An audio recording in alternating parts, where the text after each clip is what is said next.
Today we will discuss chapter natural resources।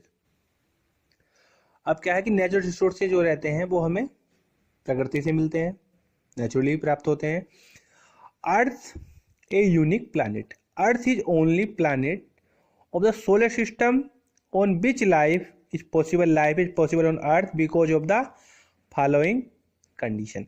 अब क्या कुछ नेचुरल चीज़ें ऐसी हैं जो हमें प्रकृति से नेचुरली मिलती हैं, जैसे एयर है, वाटर है, सोयल है एंड टेम्परेचर है। मतलब कि ये सारी चीज़ें हमें इन्वायरमेंट से मिलती है। जैसे सोलर एनर्जी है वो हमें सूर्य से मिलती है। अब देखो जैसे मैं बताया गया है, earth is the only planet of the solar system on which life is possible. Life is possible on the earth because of the following condition: presence of air, presence of water, ambient temperature, presence of ozone layer and various other resources. Oxygen of air is required by living organisms, respire and by plant. अब क्या है कि सबसे पहले जो basic need है हमारी, जो लिविंग थिंग्स होती हैं, लिविंग थिंग्स हैं क्या? Non living thing and living thing. Living things क्या करती हैं? रेस्पिरेशन करती हैं, एक्सक्रीशन करती हैं एंड रिप्रोडक्शन, मूवमेंट, ये सारी उनमें क्वालिटीज कैरेक्टर्स रहते हैं। अब क्या सबसे पहले क्या रेस्पिरेशन में क्या है? रेस्पिरेशन में हम ऑक्सीजन लेते हैं। इनहेलेशन में क्या करते हैं? हम इनहेल करते हैं तो ऑक्सीजन लेते हैं, और एक्सहेलेशन में कार्बन डाइऑक्साइड रिलीज करते हैं। और कार्बन डाइऑक्साइड की आवश्यकता किन्हें होती है? प्लांट्स की। प्लांट उसके यूज करके और वाटर और कार्बन डाइऑक्साइड को यूज करके अपने खाने का मतलब कि कार्बोहाइड्रेट का निर्माण करते हैं, जो प्रोसेस कहलाता है फोटोसिंथेसिस, क्योंकि प्लांट्स में क्लोरोफिल पाया जाता है जिसके कारण वो करते हैं फोटोसिंथेसिस की प्रक्रिया। अब आता है कि water is required by plant as well as animals. भाई देखो, पानी भी एक बेसिक नीड है जो प्लांट्स और एनिमल्स दोनों रिक्वायर्ड करते हैं। Earth is a correct distance from the sun. Earth की और सूर्य की एक करेक्ट डिस्टेंस है। So it is neither very hot और नॉट वेरी कोल्ड। मतलब इतनी डिस्टेंस है, ना तो गर्म रहता है ना ठंडा रहता है। It has correct temperature for survival living organism. मतलब कि जिसपे जो लिविंग थिंग्स हैं वो आसानी से ग्रो कर सके, आसानी से अपना जीवन पास कर सके। Earth is surrounded. अब क्या है कि हमारा जो अर्थ है, जो हमारा सराउंडिंग इन्वायरमेंट है, वो एक ओजोन लेयर से कवर्ड है। ओजोन जो लेयर बनी है वो O3 का ऑक्सीजन से बनी है।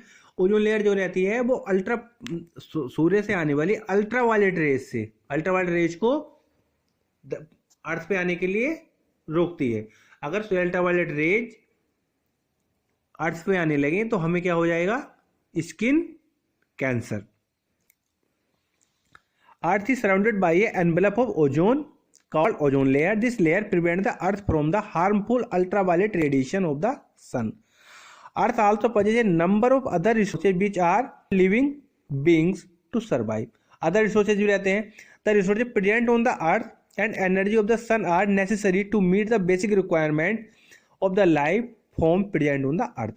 अब बात आती है नेचुरल रिसोर्सेज की।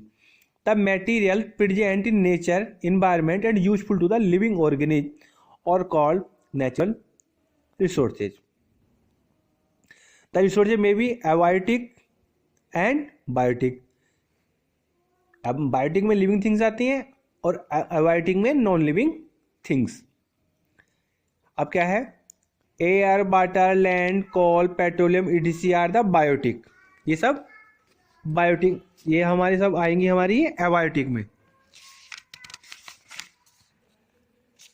10 physical resources by micro organism, fungi, plants, animal the biotic और बायोलॉजिकल।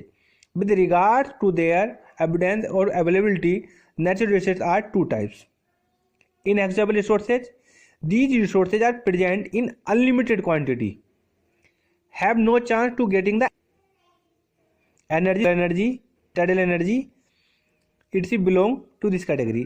और एक्सहॉस्टेबल, जिन्हें हम have more chance to getting exhaustible resources are further two types: renewal, जिनको हम रिन्यू कर सकते हैं, जैसे कि रीजेनरेट और recycled within the reasonable time और called renewable resources, water, soil, crop, domestic animals etc belongs to this category. अब आते हैं नॉन रिन्यूएबल, जिन्हें हम रिन्यूएबल नहीं कर सकते हैं। As resources can not be regenerated और रिसाइकिल्ड और called renewable resources, mineral, fossils, fuels like belong to this category. अब क्या है कि जैसे कि वाटर है, वाटर को क्या कर सकते हैं हम, दोबारा से प्यूरिफाई कर सकते हैं, पीने योग्य बना सकते हैं। बट एक बार पेट्रोल है, बर्न हो गया, तो क्या हम उसको दोबारा रिन्यू कर सकते हैं? ना तो हम उसका रिन्यूअल कर सकते हैं, ना ही उसको रीजनरेट कर सकते हैं। अब आता है biospheres contain two types component, biotic component and abiotic. Biotic में क्या आ जाएगा, biotics belong to the living things and non biotic. अब आता है abiotic, abiotic non living things abiotic component, biosphere, air, water. अब आता है ब्रीथ ऑफ एयर, जैसे कि वाटर की बात चली है तो ओनली 0.65% वाटर जो रहता है वो पीने योग्य रहता है। The breath of life air, we already known that air is a mixture of several gases. The major constituents of air in nitrogen, nitrogen जो है 78% nitrogen present on the earth और only 21% oxygen. The other major gases present in the air 0.9%, carbon dioxide 0.03%, helium, neon, krypton, xenon and radium. In addition of these gases, air also consists of water vapor which is present in variable amount depending on weather conditions. अब आते हैं importance of air atmosphere. Importance of air atmosphere. Oxygen present in air is required for respiration by eukaryotic and many prokaryotic cells. Organisms break down the biological activities by utilizing oxygen in the process. Carbon dioxide is also produced during the process. जब है जो हमें energy मिलती है, break down the glucose. Plants prepare their own food. अब क्या है, plants जो रहते हैं ऑटोट्रोफ रहते हैं, दे कैन मतलब कि वो अपना खाना स्वयं बना देते हैं। They can make food itself by the process of photosynthesis. Oxygen is necessary for the combustion of occurs. Carbon dioxide lot of energy is produce during this process. अब बात आती है फोटोसिंथेसिस की। अब देखो ये रिएक्शन शो करती है C6H12O6 6O2, तो इसमें क्या बनता है 6CO2 प्लस 16H2, मतलब कि carbon dioxide plus water release होता है। और उसी प्रकार जब हम यहाँ देखते हैं फोटोसिंथेसिस में, क्योंकि प्लांट्स क्या ऑटोट्रोफ्स हैं, वो अपना खाना स्वयं बना सकते हैं, 6CO2 plus 12H2O in the presence of sunlight.